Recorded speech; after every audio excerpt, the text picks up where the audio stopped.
Hello, everybody, and welcome to yet another Friday Ramblings. Because it is Friday, and I am your host, so let us ramble. Now, after we talked a bit in the previous two episodes about Western superhero comics, I figured we would jump to the other side of the world and discuss some Eastern comics. What we in America like to refer to as manga. Yes, that lovely stuff from Japan. We've talked before about Yu Yu Hakusho, which is an iconic comic, especially here in America, because of the anime adaptations placed on the Toonami lineup when it was an all-anime afternoon block. Well, now we're going to talk about another legendary one. One that gets a lot of flack because of the anime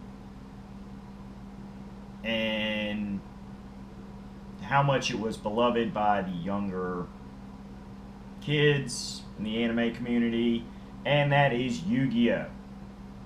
Pretty much everybody in America knows YuGiOh thanks to the anime being on network TV for so many years, as well as the actual real card game becoming quite popular in America. Now, I myself do have a deck. I briefly messed around with the card game. I never entered official professional tournaments. I just kind of played with a couple of my friends. I have one of the games for when I just wanted to play the duels solo. The card game system in and of itself, I'm not going to say it's the best one ever made because I've not played all of the major level collectible card games, but I will say Yu-Gi-Oh, especially the first generation of it, was a very well done card system. And yes, 90% of Yu-Gi-Oh is based around the card game.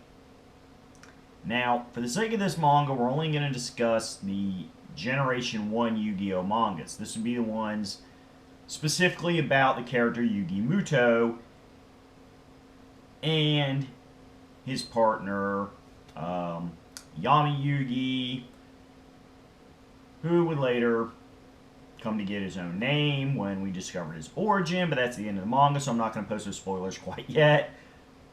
But yes, we're not going to get into the alternate future reality timelines Yu-Gi-Oh mangas because I have not read them.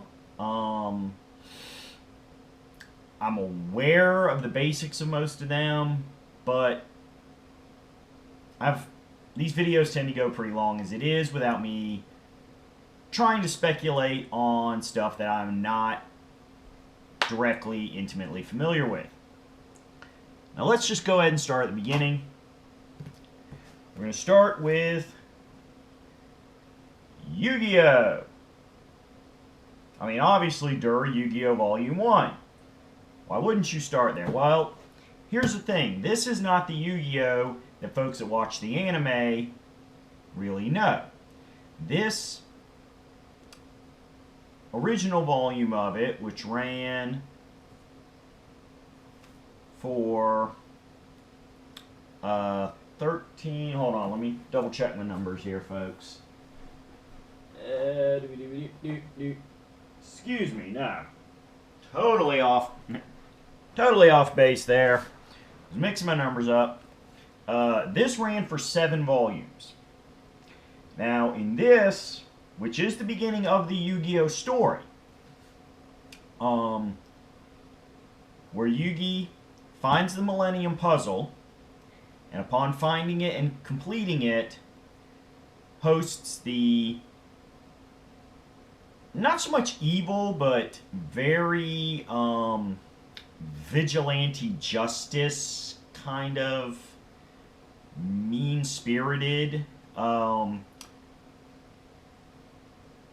spirit that is often referred to as Yami Yugi. Yami basically meaning dark, as it was seen as a crueler more sadistic split personality of Yugi initially. It was later confirmed to be something that had possessed Yugi's heart and bonded to him.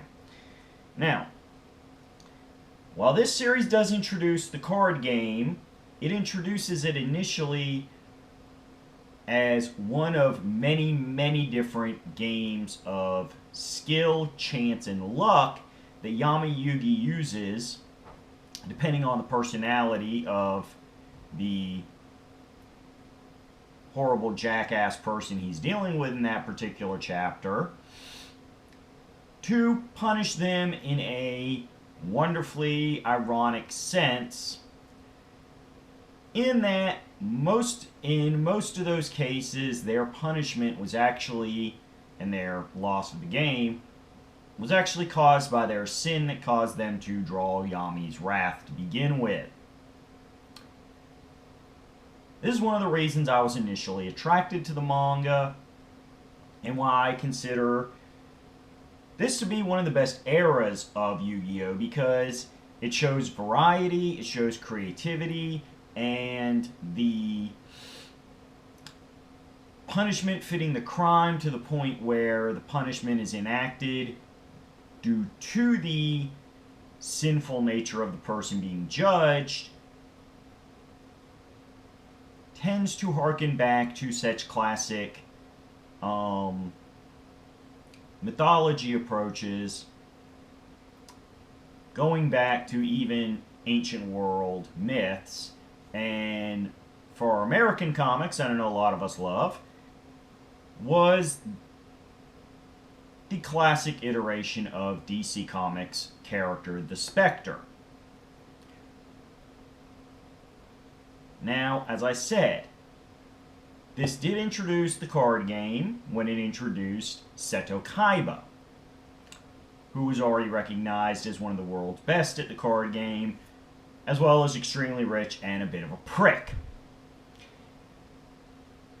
It did also introduce his younger brother, Mokuba, as well as the idea that the Millennium Puzzle was not the only Millennium item, and the character of Shadi, who was a supernaturally powered person connected to the Millennium items. It serves as a wonderful foundation for what came next, and reinforced the fact that when push comes to shove, drawing the wrath of Yami Yugi is going to end badly for you. Now, because the character of Seto Kaiba and the card game proved to be extremely popular, our wonderful author there, Kazuki Takahashi, decided to make the card game the focus of the series. Now, when he did that, he had to actually sit there and make some logical, sane rules. The version of the card game shown in just plain Yu-Gi-Oh! There really wasn't much sense and rationale to it, because it was originally done as a one-off thing, and he didn't picture it ever becoming a real card game. But this leads us to what most people think of when they think of Yu-Gi-Oh! Yu-Gi-Oh! Duelist.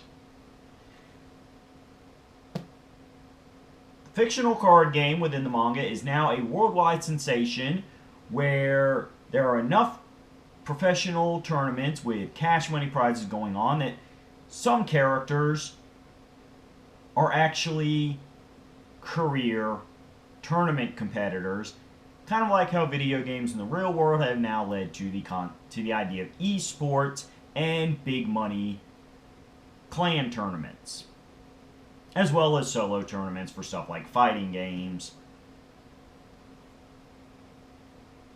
But we also, as I said, got more rules to the card game, and as such, you do have more emphasis on the card game as a system. I know I said I preferred the original version because of the variety of the different games being presented. I do not dislike Duelist. I accept the idea that the card games became the only thing Yugi used, partly because he was no longer simply running around town punishing various criminals, but with the coming of Duelist, he faces off against other possessors of other Millennium items.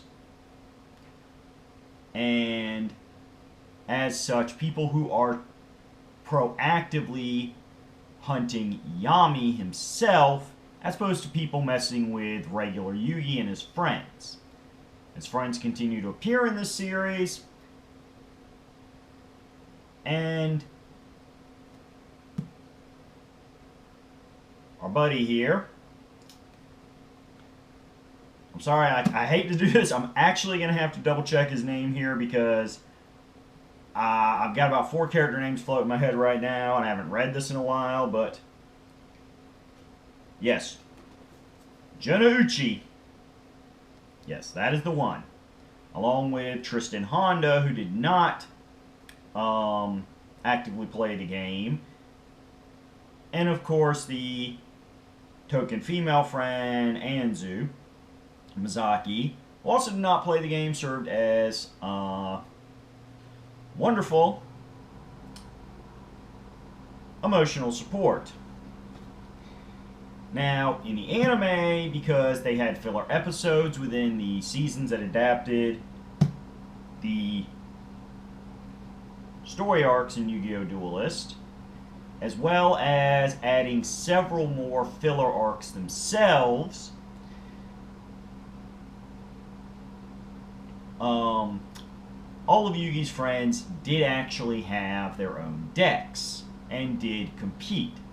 But for the sake of the manga, which is the only thing we're talking about, it was Yugi and Jonouchi who did the competing. Now, one of the good things about Duelist is because it is one game that anybody and everybody in the world can play, you do get more character development of the buddy. We find out about his sister, who has lost her eyesight. If Jonouchi can raise the money for her surgery, she can get her eyesight restored, which she does. Yes, that is plot spoilers here, but we kind of assumed, hey, you know, innocent, good character's gonna end up with a happy ending. Now, there is some nice romantic / sexual tension between Yugi and Anzu Mizaki because they are teenagers, and they are the gender that the other prefers. It is mostly played for laughs. There is no major hot and heavy romance scenes, which is thankful because, again, this is meant to be an all-ages manga. Among the antagonistic duelists outside of the Millennium Holders, we meet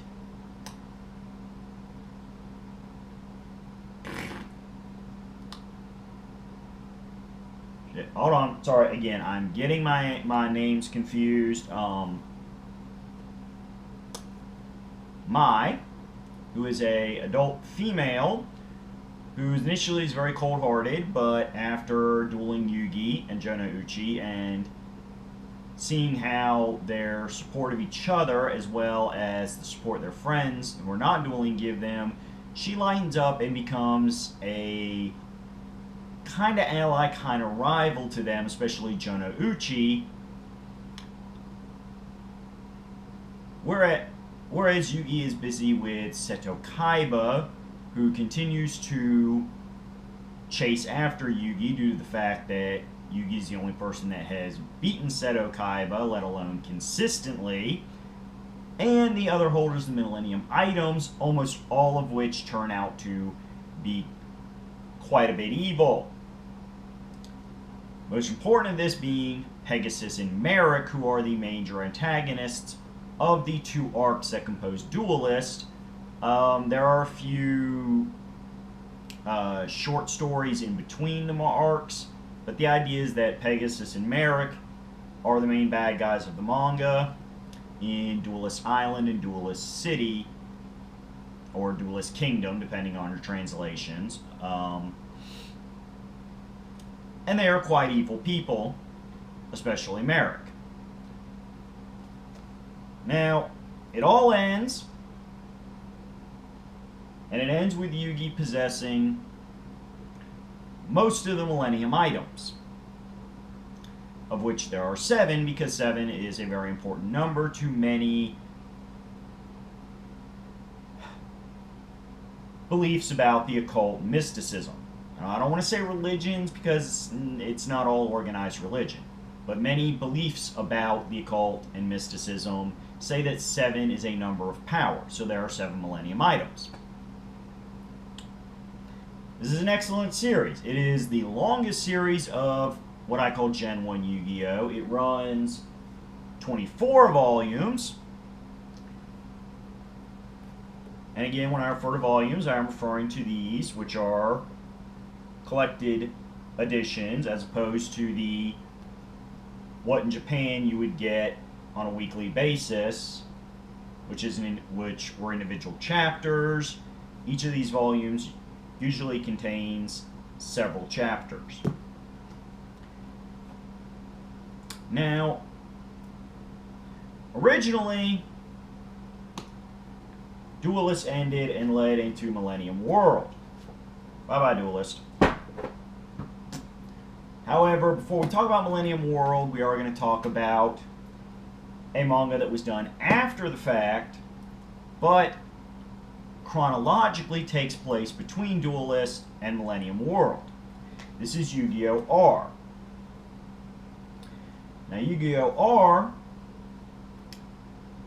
is written by Takahashi's assistant on the Yu-Gi-Oh! and Yu-Gi-Oh! Duelist mangas, and I believe he was assistant during Millennium World as well, Akira Ito.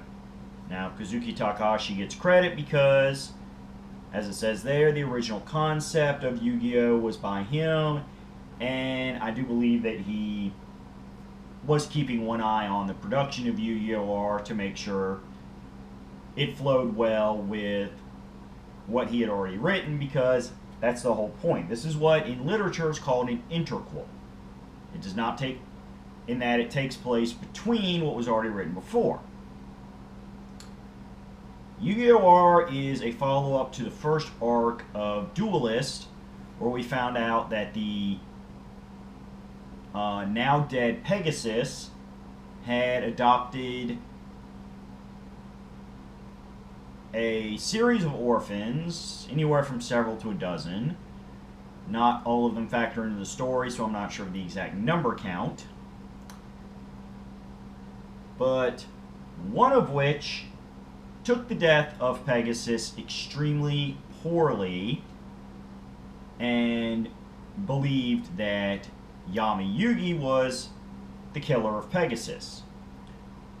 So he enacts a plan to get revenge on Yami Yugi, and just plain Yugi, and hopefully in the process resurrect Pegasus. Now, again, because this was not technically written by Kazuki Takahashi, some people like to say this is not truly part of the Yu-Gi-Oh! He approves of it. It fits into the timeline. There is no major continuity errors. And I rather like it.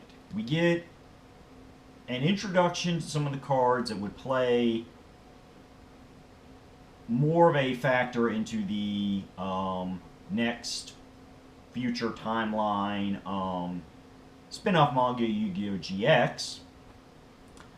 But more importantly, we see in Yu-Gi-Oh! R something that would factor into the plot of Yu-Gi-Oh! Millennium World, which is the idea of Yugi dueling without Yami's help. And it is, as I said, very much a direct sequel to Duelist's first arc involving Duelist Island and Pegasus. It is a story of what happens when, even though people with good intentions and seeking justice how even their actions can have consequences, and how hatred tends to fester and corrupt, which is kind of a theme throughout Yu-Gi-Oh! That, hey, friendship and forgiveness and being a generally good person helps you in life, whereas being an angry, hateful, vengeance, self-centered, obsessed person tends to lead to your demise in mystically backed up contests.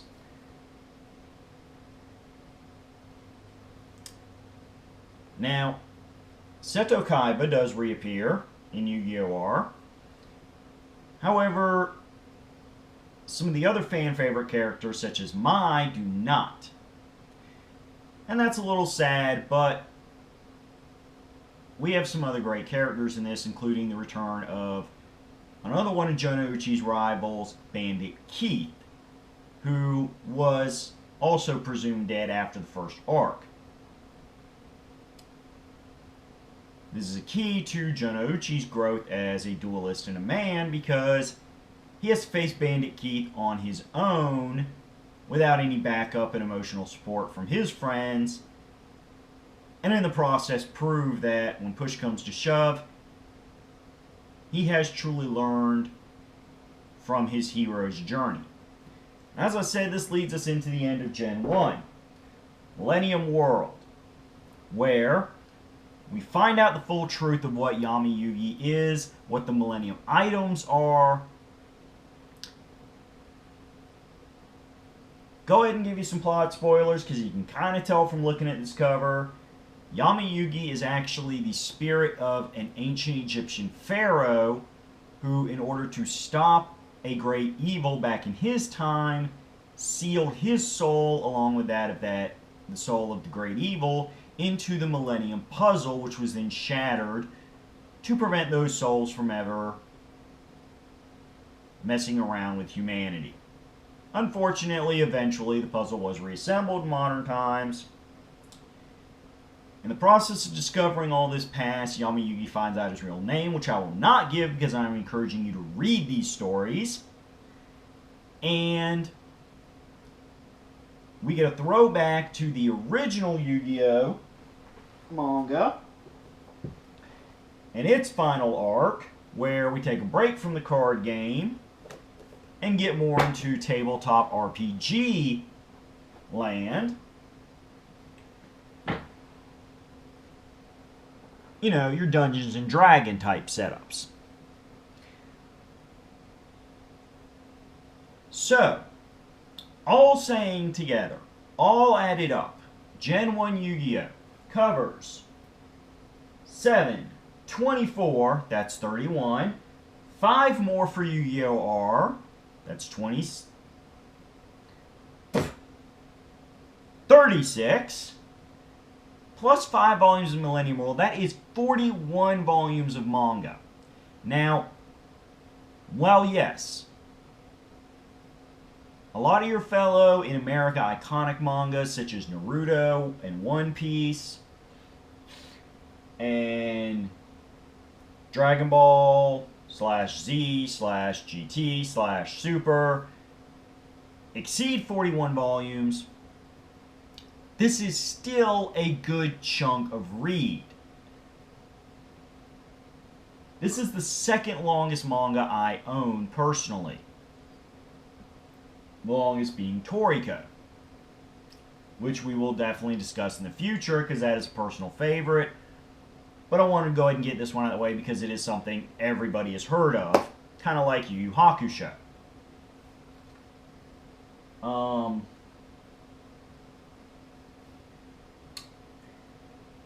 So, in that sense, because we do not believe that length equals quality, Yu-Gi-Oh! Is a good length manga if you read all 4 of these as one giant meta series, which I do. I'll definitely say for people who are curious about the series, because the anime as we know in America did start with the Duelist era, definitely go back and read Just Plain Yu-Gi-Oh! It shows you how Yugi got to the Millennium Puzzle, how he made friends with Jonouchi and Honda, and it is the start of the hero's journey. And Yugi goes on a hero's journey.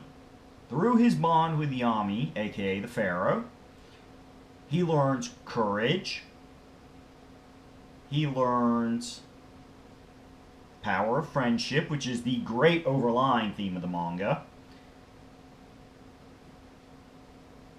and he learns the importance of basically having memories, having a past. Wisdom is something that comes from experiences. You cannot have wisdom if you do not recall that which you have experienced.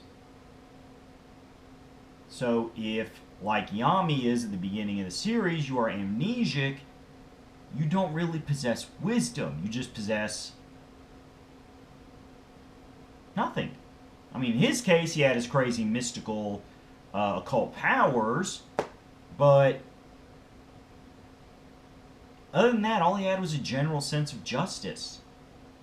But because he didn't have his experiences,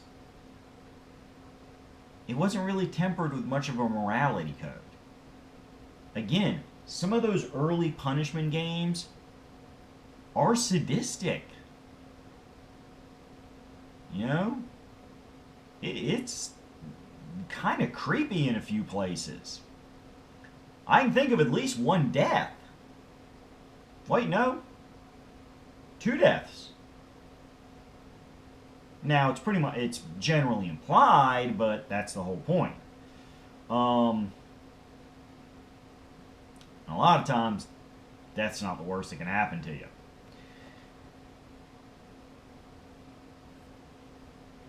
As I said, Jonouchi himself goes on a journey as he learns to be a better person on a moral, ethical scale.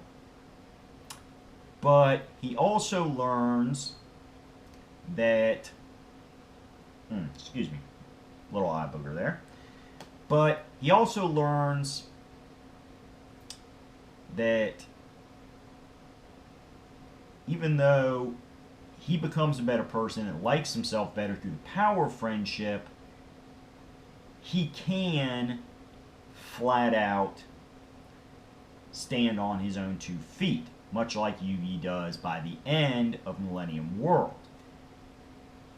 This is one of the reasons why I said Yu-Gi-Oh! R is so important is, while it is a sub-story to it, Jonouchi's confronting of Bandit Keith and his attitude towards Bandit Keith by the end of that duel is very significant to who he is and why he is different than Yugi as a protagonist.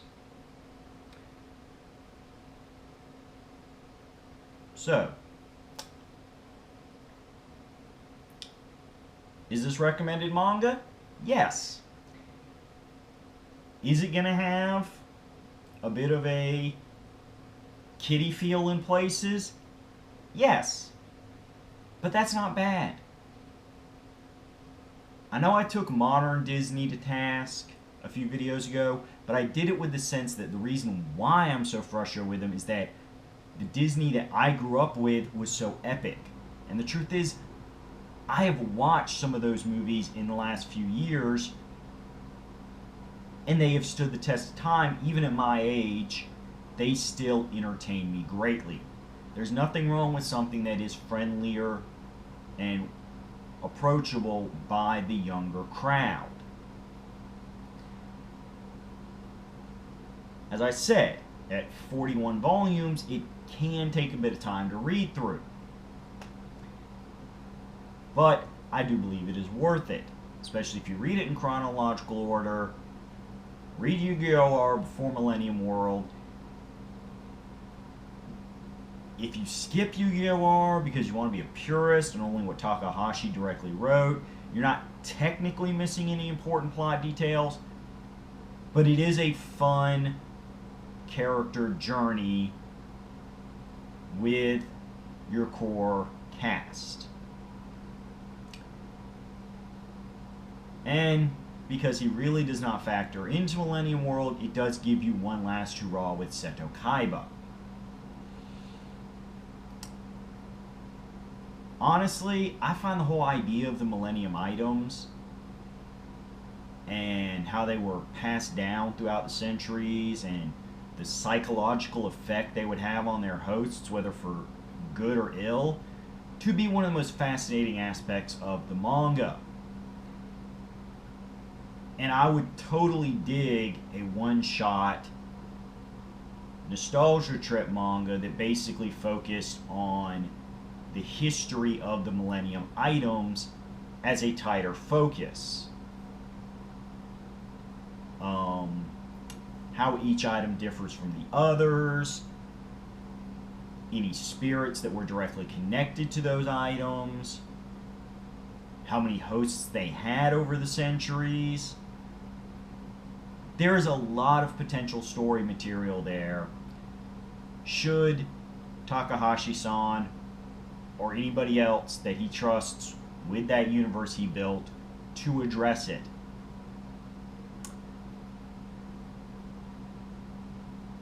Now, I will go ahead and say one last thing real quick. I did mention that the anime has filler episodes within the manga-based arcs and entire anime arc seasons that are original to the anime. It is filler in the pure sense of the term. There's a big schism in the anime community about filler being inherently good or bad. I'm going to go ahead and address this because as I talk more about manga, and especially manga that's been adapted into anime, it is going to come up. Filler is not inherently good or bad. A lot of times filler is good. There is some genuinely interesting filler arcs in the Yu-Gi-Oh anime. Now again, because I have not watched these arcs in a long time, whereas the manga I do reread every few years, and as such I've gone through it multiple times, I'm not going to get into the specifics right here, right now. That is something that at some point in my life I'm going to have to re-marathon through. But when push comes to shove, there has been bad filler. There is some filler arcs in Yu-Gi-Oh! I can do without. Mostly the early stuff with the virtual reality worlds. There's like 2 different arcs that involve virtual reality that were really awkward. But you know, if you like them, that's fine. Feel free to tell me in the comments you like them. But that's just it. I'm saying read the manga because the manga is what we're focused on. Heck, read the manga if you really like the manga, go back, watch the anime. You can do both. I've done both. I did it with Hakusho. I own the entire Hakusho anime on DVD. I've done it with Yu-Gi-Oh! I've done it with most manga. I've done it with Death Note. I own both versions, manga and anime. We will no doubt discuss Death Note sometime in the future.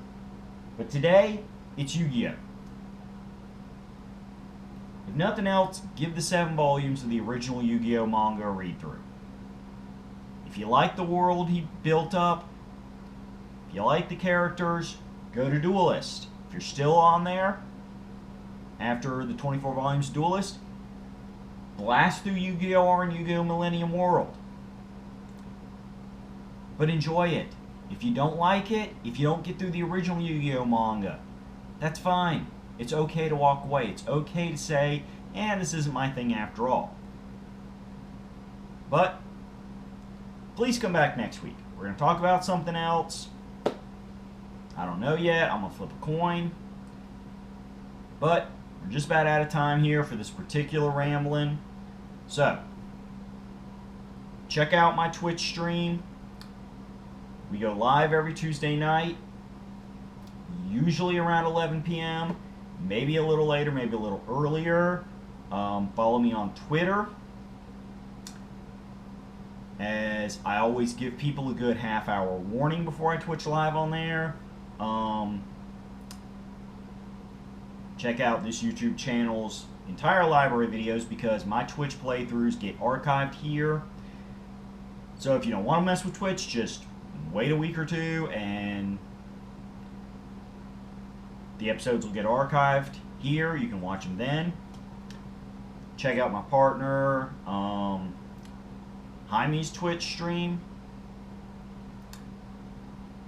Again, his Twitter @DangerReporter. He will go ahead and give people heads up. He's going to be doing those on Wednesday night. Again, usually later. His schedule's a little more varied, but it is always going to be on Wednesday nights. Check out the @DangerReporter Twitter, and you'll get your warning before he starts up. Sometimes I guest narrate on there. Sometimes he guest narrates on my Tuesday night streams. But check out everything we do here at Roulette Productions. If you don't like it, that's fine. You're allowed to dislike things. It doesn't mean you have a problem with me. It doesn't mean I have a problem with you. But that's my rambling for the week. That's my recommendation for the week.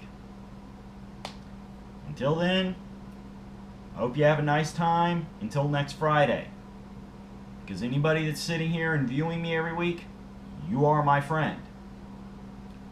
Bye-bye.